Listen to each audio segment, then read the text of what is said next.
Selamat pagi, Bapak Ibu Saudara semua. Apa kabarnya? Semuanya baik? Semua baik karena berkat Tuhan ada pada kita. Amin. Haleluya, puji nama Tuhan. Kita akan dengar khotbah pagi hari ini tentang masih berlanjut dari pekerjaan Roh Kudus, tanda ajaib di gerbang indah. Katakan sama-sama.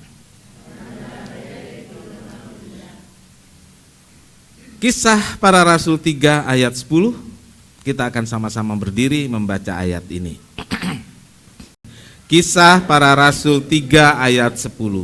Lalu mereka mengenal dia sebagai orang yang biasanya duduk meminta sedekah di gerbang indah bait Allah.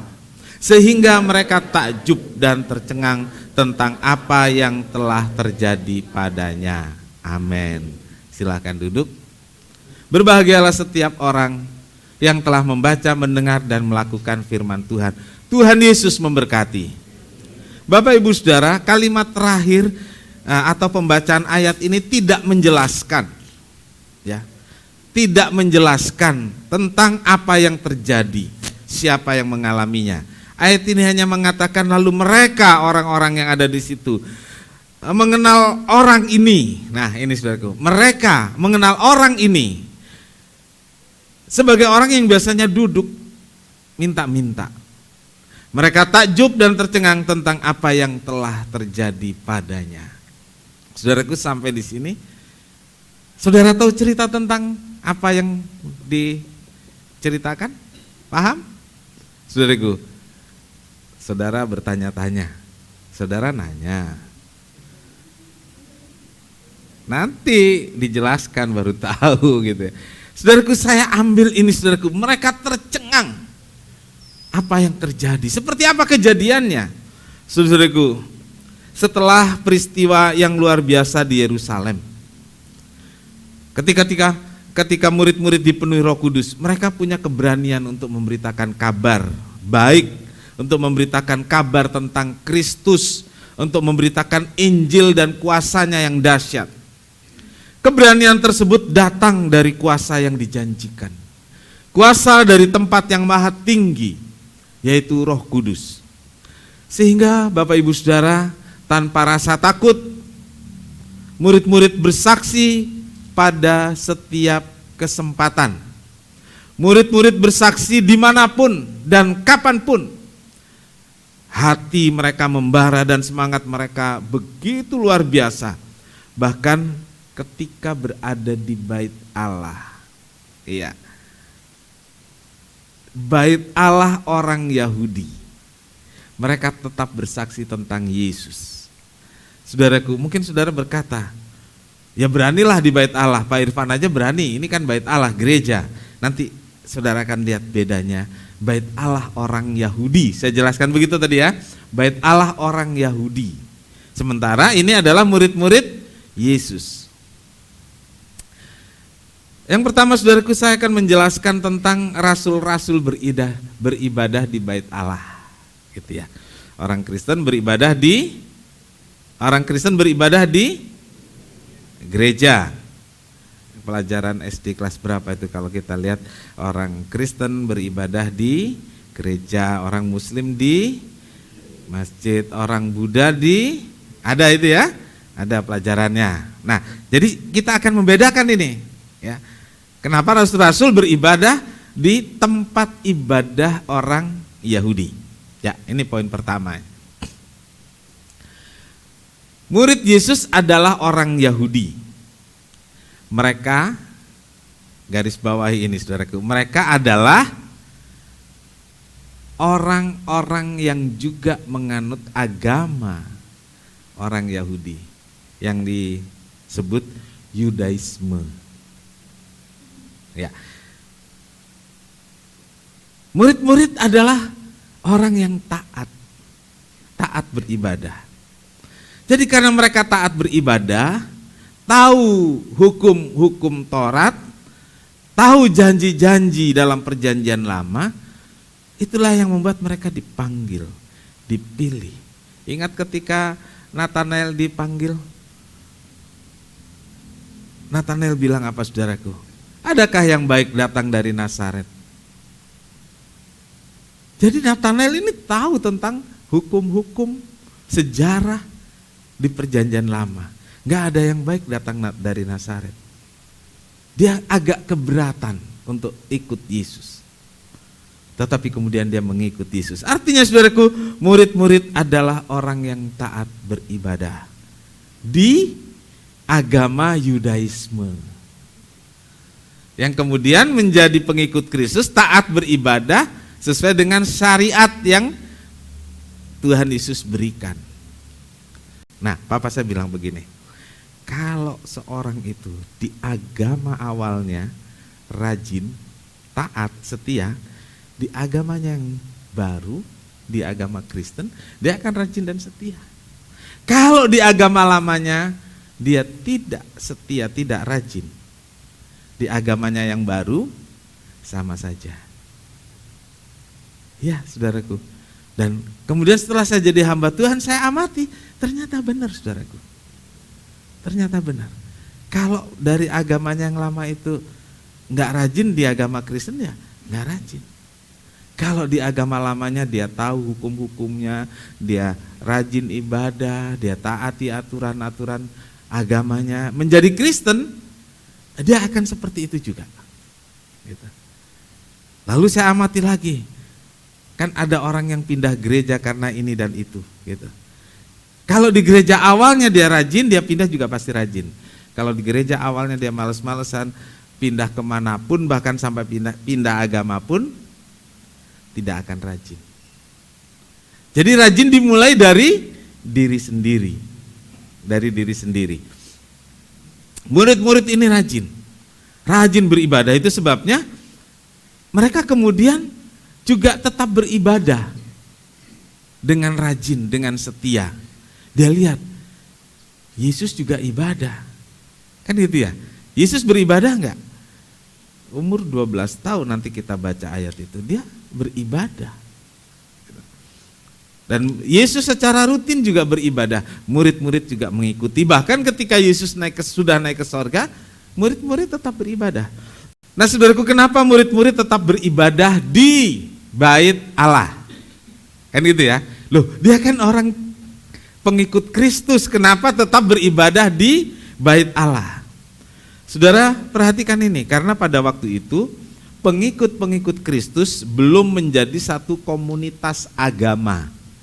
Gitu ya. Yesus baru naik ke sorga, mereka mempercayai apa yang Yesus ajarkan, apa yang Yesus lakukan, mereka teladani, dan belum jadi satu komunitas agama tersendiri. Jadi sebagai orang Yahudi, ya yang beragama Yudaisme ya tetap beribadah di bait Allah. Mereka adalah orang Yahudi, pengikut Yudaisme yang berbeda pandangan tentang Mesias. Jadi tetap ya, mereka orang Yahudi, beragamanya Yudaisme, tapi beda pandangan tentang Mesias. Yang sebagian tidak mempercayai bahwa Yesus itu Mesias yang dijanjikan. Tapi murid-murid ini mempercayai Yesus itu adalah Mesias yang dijanjikan. Kebaktiannya bareng, saudaraku. Sama. Gitu. Ada kalau di perkembangan gereja misalnya, saudaraku, dalam satu gereja kemungkinan kemudian ada dua pandangan, kemudian terus gereja itu lama-lama pisah gitu ya, bikin sinode sendiri, kurang lebih seperti itu. Jadi sama-sama penganut Yudaisme, ibadahnya di sinagog, di bait Allah, tapi yang satu mempercayai Yesus ini benar loh Mesias. Nih tanda-tandanya gini, yang satu bilang enggak, masa Yesus lahir di kandang, Yesus itu kan raja, tanda-tandanya begini-begini, enggak lah bukan. Nah itu beda di situ. Nah sementara waktu ibadahnya tetap sama, gitu, tetap di tempat itu. Yang kemudian beberapa puluh tahun baru kemudian orang-orang ini beribadah secara terpisah. Tapi waktu dalam Kisah Rasul 3 ayat 10 mereka masih ibadah di bait Allah. Nah saudaraku, Orang Yahudi punya jadwal ibadah atau jadwal berdoa. Mereka sangat-sangat taat, ya, sangat taat, saudaraku. Kalau kita lihat dalam ibadah orang Yahudi di Alkitab yang perorangan, saudaraku, ya. Saudara pernah tahu berapa kali Daud dalam satu hari berdoa? Berapa kali? Mazmur mengatakan 7 kali dalam sehari. 7 kali dalam sehari. Nah, aku memuji-muji Tuhan 7 kali dalam sehari. Menyembah Tuhan. Lalu, saudaraku, ada contoh lain, Daniel.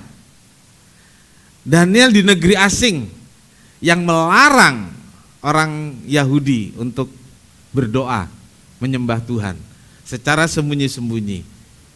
Diam-diam Daniel tetap berdoa 3 kali dalam sehari. Saudara, tetangga kita punya jadwal. Iya kan? Jadi bedanya apa dengan kita?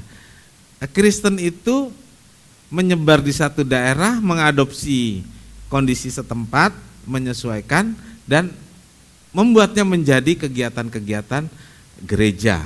Nggak ada aturannya di Alkitab. Tapi ada agama lain tuh membawa budayanya sekalian. Gitu. Nah, salah satunya adalah tetangga kita yang kalau berdoa dengan waktu yang sudah ditentukan. Dengan waktu yang sudah ditentukan sekian kali dalam sehari, jadwalnya ketat. Nah, saudaraku, berdoa, menyembah atau beribadah dalam dunia perjanjian lama, artinya sebelum Yesus lahir, itu ibadah, itu sembahyang. Lalu dalam bahasa Ibrani dan sedikit sama dengan Arab, lalu Arab membuatnya dengan kata-kata nanti itu sholat gitu. Awalnya sama, namanya ruku atau rukuh. Nah, mereka juga sering sebut ya rukuh. Rakaat itu dari ini, saudaraku. Rukuh gitu ya. Nah, ruku atau ruku itu membungkukkan badan. Ada 2 macam ini digambarkan di sini. Ada yang membungkuk saja begini, ada yang membungkuk ininya, jidatnya kata. Saya kemarin bilang jidatnya, ini jidat. Nah, ini sampai menyentuh tanah, itu ruku. Membungkukkan badan untuk berdoa. Lalu tetangga kita melanjutkan itu dengan sebutan sholat.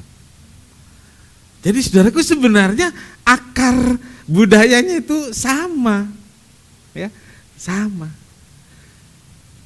Lalu kita orang Kristen, kalau orang Pantekostal lama,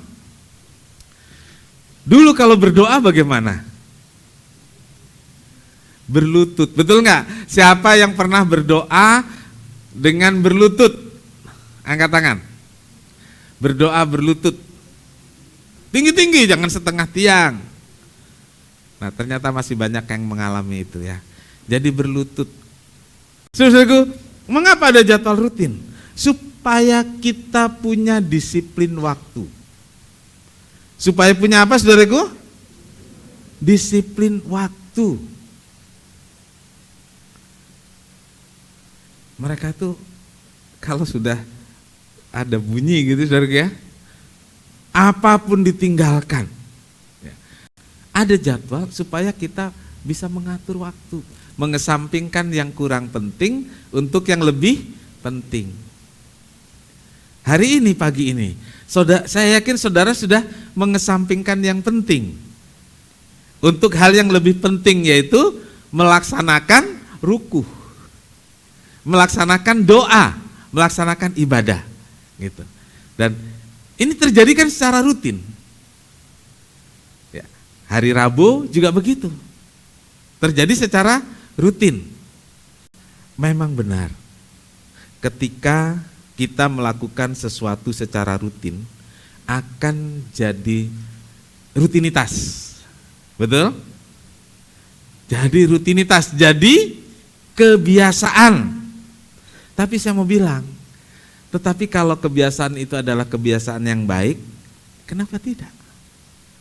Gitu ya. Isinya itu kan nanti menyusul bagaimana hati mulai tersentuh. Ya. Tapi rutinitasnya dulu. Saudaraku, menepati waktu ibadah secara rutin itu merupakan pengorbanan. Saya bilang ada hal yang penting kita tinggalkan untuk hal yang lebih penting. Ini namanya pengorbanan. Gitu ya. Pengorbanan. Tetapi saudaraku, ketika kita melakukan sesuatu, melakukan ibadah, melakukan ruku, melakukan apapun yang namanya untuk Tuhan, dengan penuh pengorbanan, kita akan semakin menghargai apa yang kita lakukan. Ya, kita sendiri loh menghargai, nggak usah orang lain, kita sendiri. Kalau kita melakukannya dengan penuh pengorbanan, kita akan menghargai apa yang kita lakukan.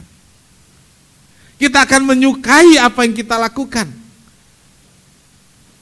Kalau secara terus-menerus kita akan bangga melakukan apa yang kita lakukan dengan penuh pengorbanan. Saudara, saya yakin, saya nggak usah bertanya pada saudara, ketika saudara melakukan ibadah secara rutin, dan saudara melakukan ini mengorbankan berbagai kegiatan lain. Ada yang mengorbankan sepenuh waktu, ada yang menunda, kan gitu ya. Ada yang membatalkan untuk ibadah ini. Saudara kan semakin menghargai kan ya, makin menghargai.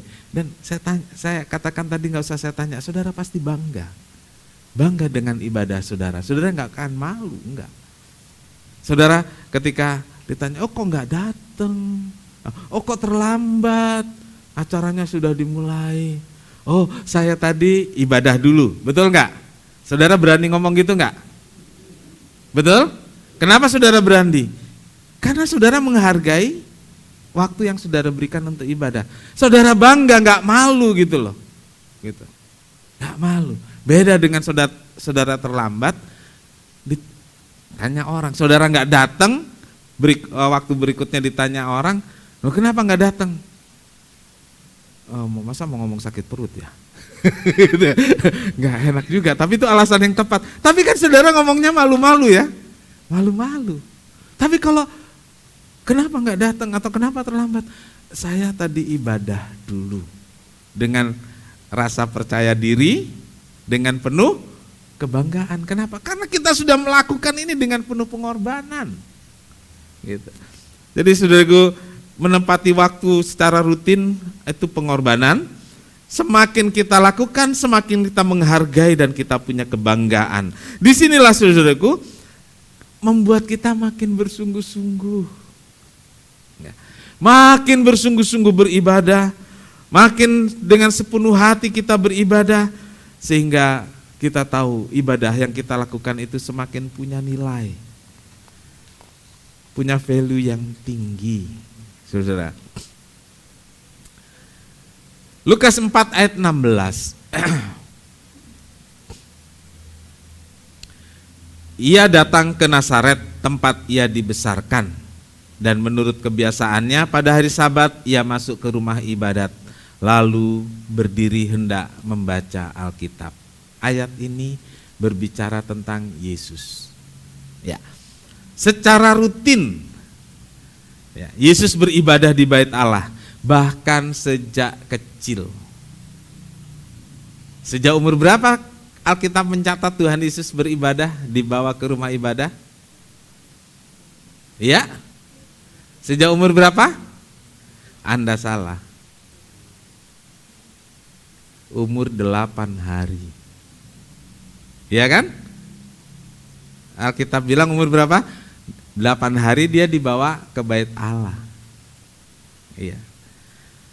Waktu umur 12 tahun itu dia pergi sendiri, dia pergi dengan keluarga, lalu dia balik ikut sama keluarga pulang, tapi dia ini Yesus ini termasuk agak nakal dikit lah ya. Diam-diam dia pergi ke Bait Allah. Umur 12 tahun ya. Jadi dari kecil, dari dia 8 hari itu sudah secara rutin dibawa ke Bait Allah. Ditulis apa saudaraku, menurut kebiasaannya. Kalau umur 12 tahun dia baru datang, enggak ditulis menurut kebiasaannya, enggak saudaraku, enggak. Karena memang dari kecil dia secara rutin, disiplin dibawa ke Bait Allah. Alkitab menulis waktu umur 12 tahun menurut kebiasaannya. Menurut kebiasaannya. Nah saudaraku, kebiasaan yang baik itu kita bangun. Sebagai orang tua membangun kebiasaan yang baik dari anak itu kecil, anak itu bayi. Saudaraku, kadang-kadang ini orang tua kan sungkan gitu ya, berisik, anaknya nangis. Coba ada anak yang sudah dibiasakan beribadah. Anak yang sudah rutin beribadah. Tadi saya bilang kebiasaan yang baik. Memang mama papanya rajin saudaraku. Hanya karena pulang malam dan capek habis undangan di keluarga itu kan bantu-bantu di sana gitu ya. Jadi memang ya udah tidak kebaktian minggu ini, minggu depan saja, tapi si anak saudaraku. Biasanya saudaraku, anak dikalahkan oleh orang tua untuk seperti ini. Betul apa betul? Saudara bujuk, yaudah nggak usah ke gereja, nanti beli es krim aja, ya kan gitu. Ada yang ketawa ya. Udah nggak usah ke gereja, nanti tidur aja dulu, nanti bangun kita makan di mall. Nah kalau sekarang kan gitu ya. Dibujuk apapun anak ini ngerengek tetap mau ke gereja karena hari itu perjamuan suci. Ya. Lama saya nggak dengar cerita seperti ini. Tapi belakangan saya dengar cerita ini terjadi di gereja kita juga. Bapaknya pulang kerja capek. Pulang kerja, macet, capek, seharian di kantor begini begitu. Anaknya, "Pak, hari ini Rabu, doa." Iya saudaraku, kenapa? Karena dibiasakan. Ini kalau orang Jawa bilang ini, kalau Bu Wasdono yang bilang ini kebun nyusu gudel Bu ya. Nah yang orang Jawa baru tahu itu. Jadi biasanya anak kerbau itu nyusu diajarin oleh ibunya kerbau, gitu kan? Nah ini si anak kerbaunya malah ngasih susu ke induk kerbaunya. Yang anak ngajarin orang tuanya. Kenapa bisa? Kebiasaan yang baik. Siapa yang membangun kebiasaan yang baik? Orang tua, keluarga. Kalau orang tuanya belangsak, ya anaknya juga mikirin ke gereja. Bapak ibunya aja enggak, gitu. Yesus, saudaraku, kenapa bisa begitu? Bapak ibunya secara rutin.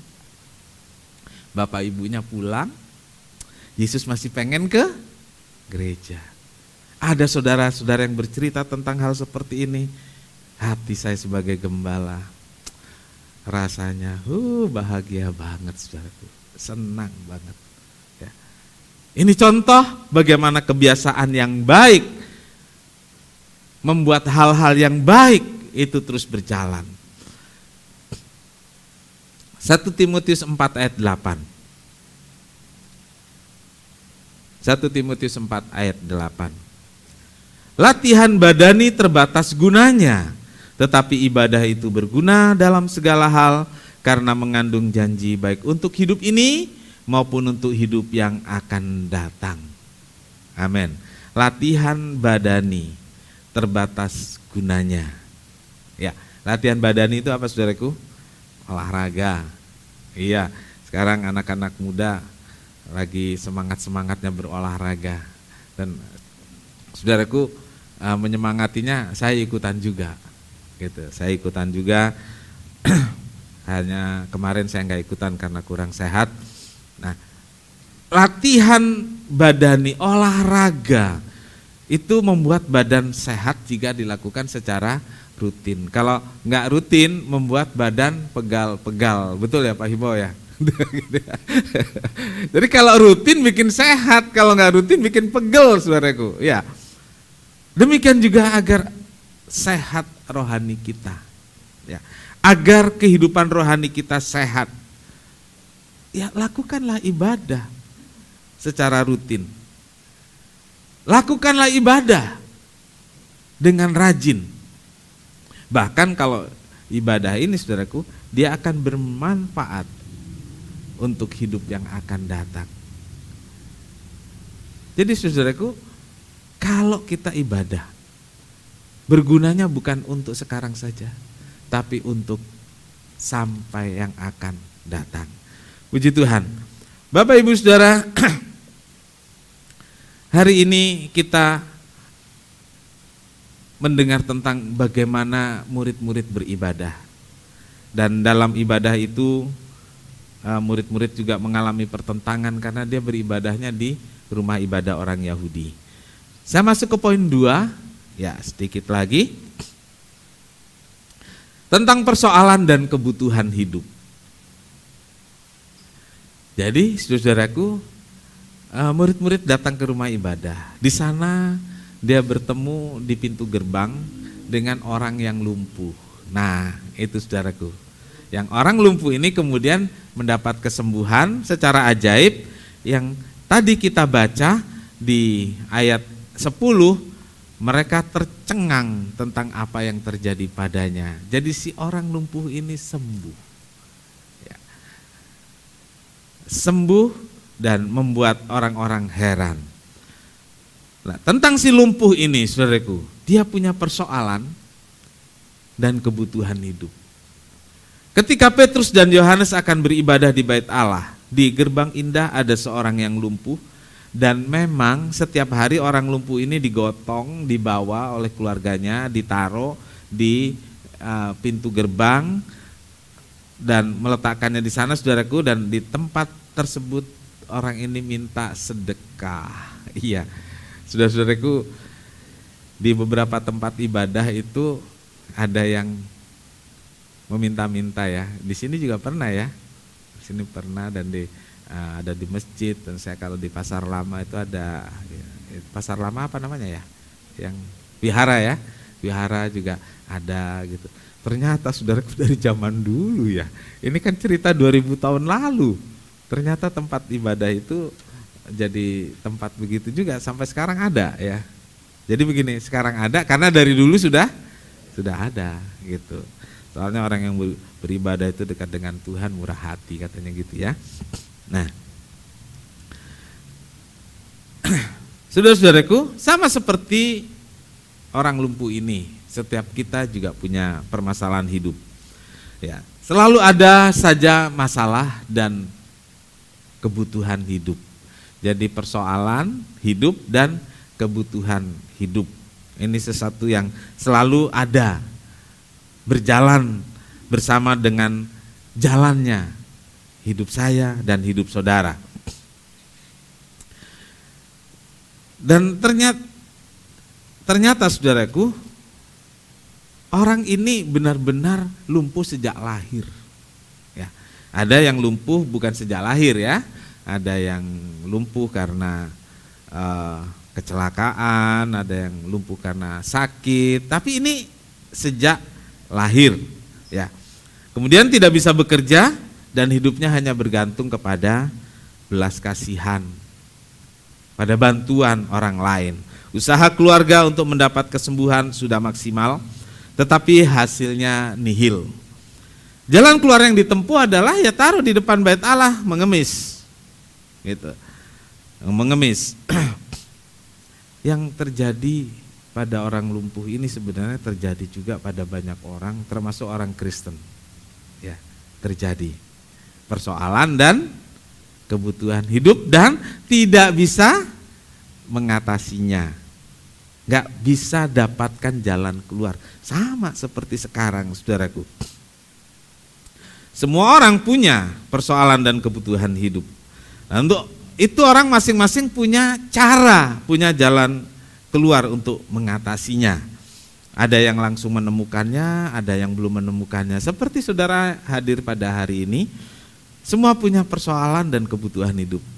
Ada yang sudah mendapat jalan keluar, ada yang masih bergumul, ada yang masih berjuang, beda-beda. Nah, saudaraku, jadi persoalan dan kebutuhan hidup sebenarnya adalah hal yang biasa. Itu bukan luar biasa. Garis bawahi persoalan dan kebutuhan hidup. Itu hal yang biasa. Yang tidak biasa adalah begini, saudaraku. Itu kemudian jadi persoalan ketika orang lain, iya, apalagi orang itu sebaya, seperjuangan, sekantor, ya, tambah lagi seapa ini, segereja, bisa?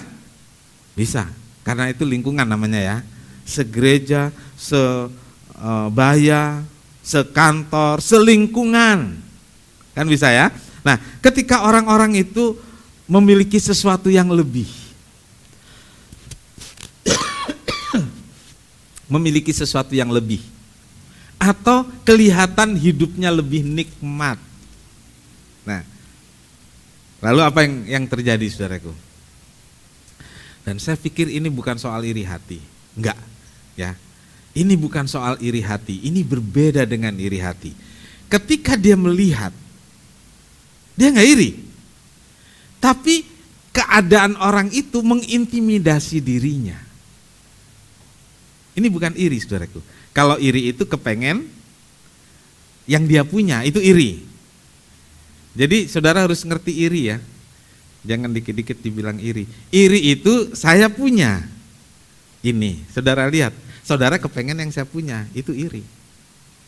Kalau ini enggak, saudaraku. Memang dia bisa beli, dia bisa gini. Terus terintimidasi, tertekan, saudaraku. Lalu berpikir, kok saya nggak bisa ya? Itu bukan iri, saudaraku. Itu ditekan oleh pikirannya sendiri. Dan ternyata itu banyak terjadi, saudaraku. Banyak terjadi. Ini yang bikin orang stres. Ini yang bikin orang terus capek dalam hidupnya. Hanya karena melihat orang lain punya lebih. Ternyata, saudaraku, yang lebih itu bukan cuma soal harta, bukan soal materi. Ini yang lucunya, saudaraku. Mungkin secara materi orang itu enggak lebih banyak. Ya. Secara materi orang itu enggak lebih hebat. Saya lebih hebat. Tapi orang itu kelihatannya begitu bahagia. Loh, lihat orang bahagia terintimidasi. Saudara udah pernah dengar belum? Lihat orang bahagia terintimidasi. Saya rasa belum. Tapi pernah ngalamin iya. Iya kan? Ada orang seneng padahal keadaannya itu lebih rendah secara ekonomi dan lain sebagainya. Ngelihatnya tuh terus terintimidasi. Ini bukan iri, saudaraku. Apa yang diiriin dari orang itu?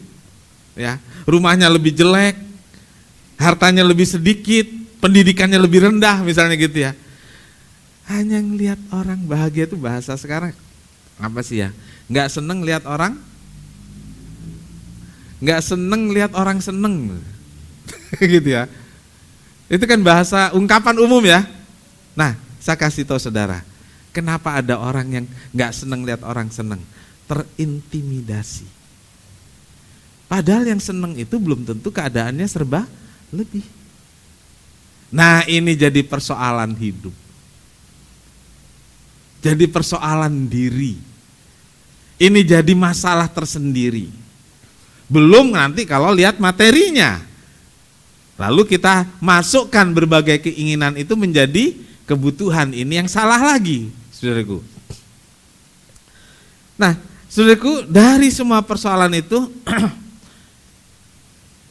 ada yang mengatasi dengan cara seperti orang lumpuh ini, ya, mengatasi seperti orang lumpuh ini. Caranya bagaimana, saudaraku? Ya, Kristen sih gitu ya, tapi ibadahnya hanya di pintu gerbang. Pak Pendeta, nggak ada lah orang beribadah di pintu gerbang ya. Biar mau berdiri-berdiri kalau gereja udah penuh juga tetap masuk ya. Masa ibadah di pintu gerbang? Saudaraku, ini jadi satu ungkapan, saudaraku. Ya, ungkapan. Ya.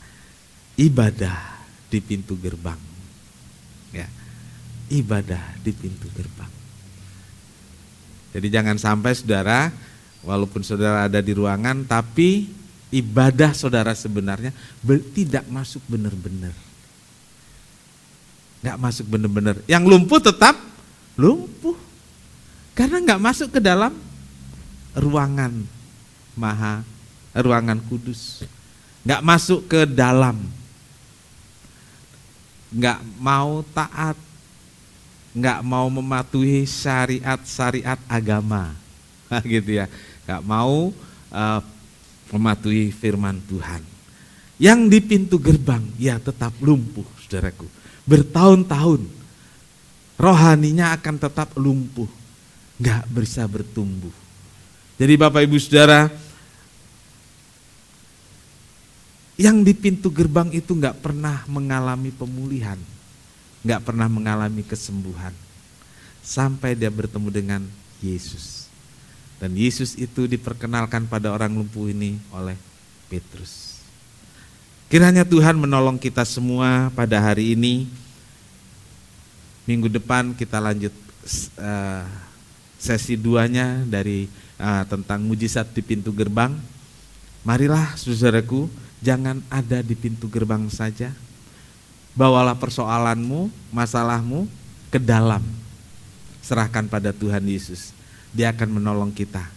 Kalau kita secara rutin, secara sungguh-sungguh beribadah, membiasakan diri beribadah, kita gak mau di pintu gerbang, amin. Kita gak mau di pintu gerbang, kita maunya masuk. Karena kita tahu Tuhan sudah menyediakan jalan keluar dan pertolongan untuk kita semua. Si lumpuh ini bertemu dengan Petrus dan mengalami kesembuhan. Ya. Petrus bilang, emas dan perak tidak ada padaku, tetapi apa yang ada padaku, kuberikan kepadamu dalam nama Yesus. Berjalanlah. Orang ini bangun dan dia berjalan, mujizat terjadi. Dan mujizat itu nyata sampai hari ini. Tak terbatas kuasa-Mu Tuhan, semua dapat Kau lakukan. Apa yang kelihatan mustahil bagiku, itu sangat mungkin bagimu. Di saat ku tak berdaya, kuasa-Mu yang sempurna. Ketika ku percaya, mujizat itu nyata. Bukan karena kekuatan, namun Roh-Mu ya Tuhan.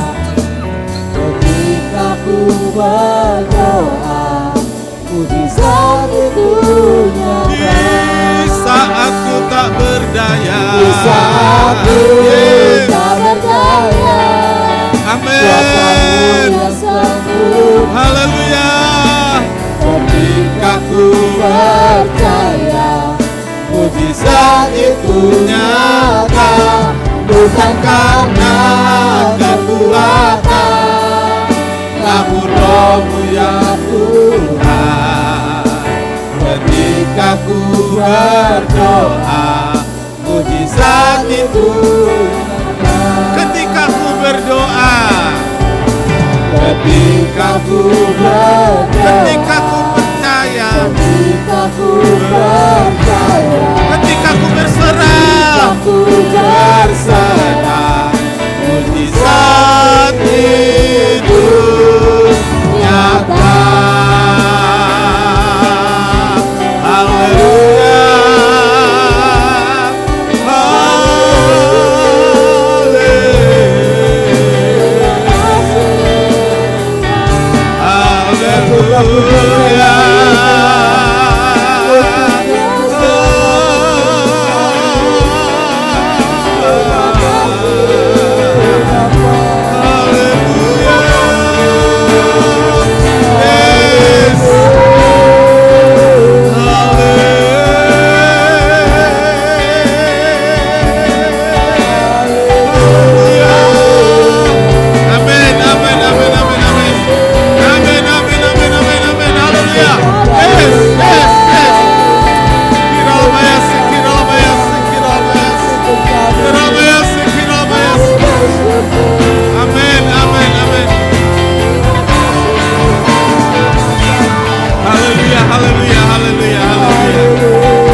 Kuasa-Mu yang sempurna, ketika ku percaya mujizat itu nyata, bukan karena kekuatan, namun Roh-Mu ya Tuhan. Ketika ku berdoa, mujizat itu nyata.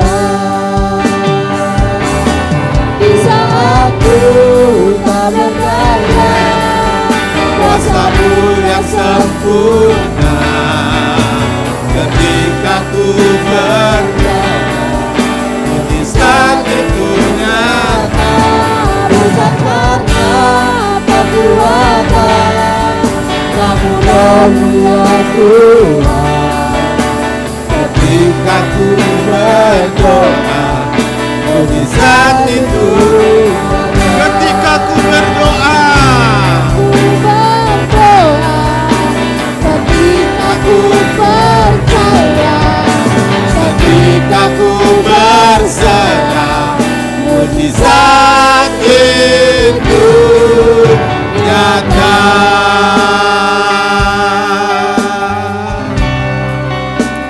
Ibu Sumihar pimpin kita dalam doa.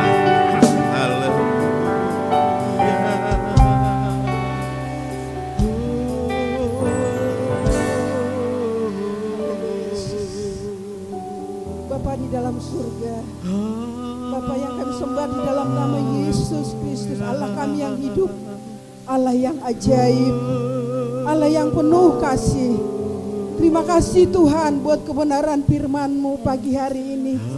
Kami boleh diingatkan, kami boleh ditegur ya Tuhan melalui kebenaran firman-Mu Tuhan Yesus. Agar kami Tuhan boleh melakukan hal-hal yang baik, hal-hal yang indah di hadapan-Mu Tuhan Yesus, hal-hal yang berkenan di hadapan-Mu ya Tuhan Yesus. Tolong Tuhan Yesus, kami buka hati kami Tuhan, kami berserah kepada-Mu Tuhan. Biarlah Roh-Mu yang kudus Tuhan memenuhi hidup kami, sehingga mujizat itu Tuhan terus terjadi dalam kehidupan kami ya Tuhan.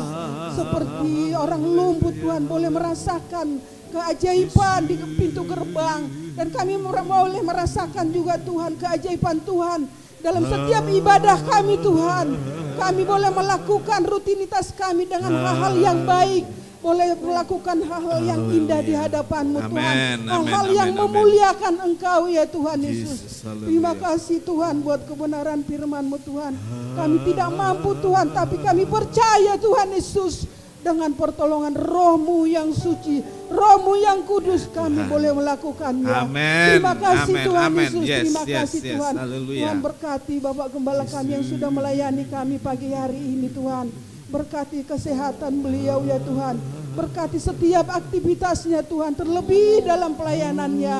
Kami percaya Tuhan Yesus, Roh-Mu terus memakai Bapak Gembala kami, sehingga boleh semakin hari semakin indah, membawa kami jemaat-Mu untuk lebih lagi Tuhan, lebih setia, lebih taat lagi untuk melakukan kebenaran firman-Mu. Terpuji-pujilah nama-Mu Tuhan. Ini doa kami pagi hari ini. Hanya di dalam nama Yesus Kristus kami berdoa dan mengucap syukur. Haleluya.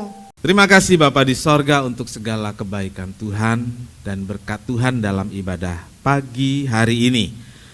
Tuhan Yesus, kami bersyukur Engkau hadir di tengah kami dan menolong kami bersuka cita dalam ibadah ini. Kami menyerahkan semua korban persembahan anak-anak-Mu, persepuluhan yang dikembalikan pada Tuhan, balas berlipat ganda, Tuhan dipermuliakan. Baik mereka yang menyerahkan persepuluhannya di gereja ini maupun mereka yang mentransfer melalui bank, Tuhan berkati dan lipat gandakan berkat yang ada pada mereka semua. Terima kasih Tuhan, terima kasih. Kami berdoa buat keluarga Prianto yang saat ini berada di Solo.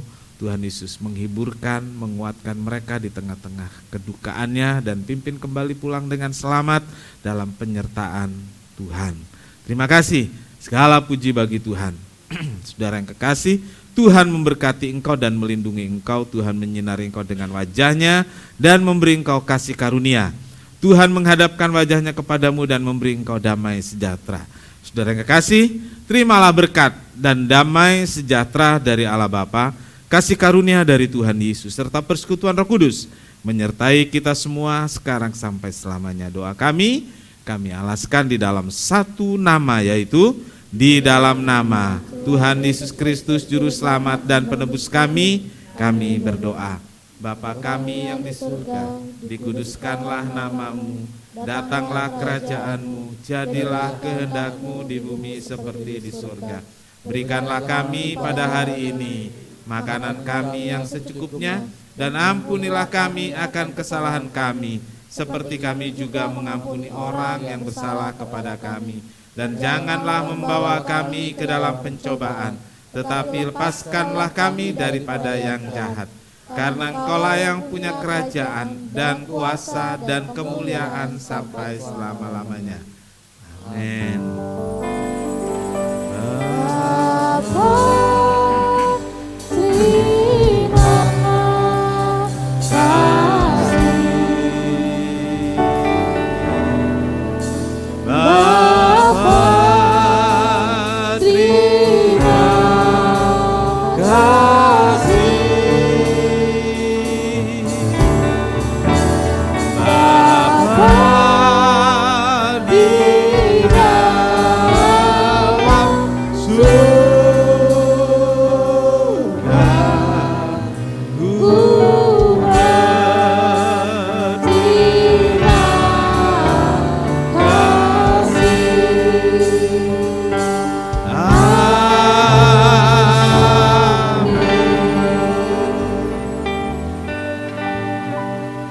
Sekian kebaktian, selamat pulang, Tuhan Yesus memberkati.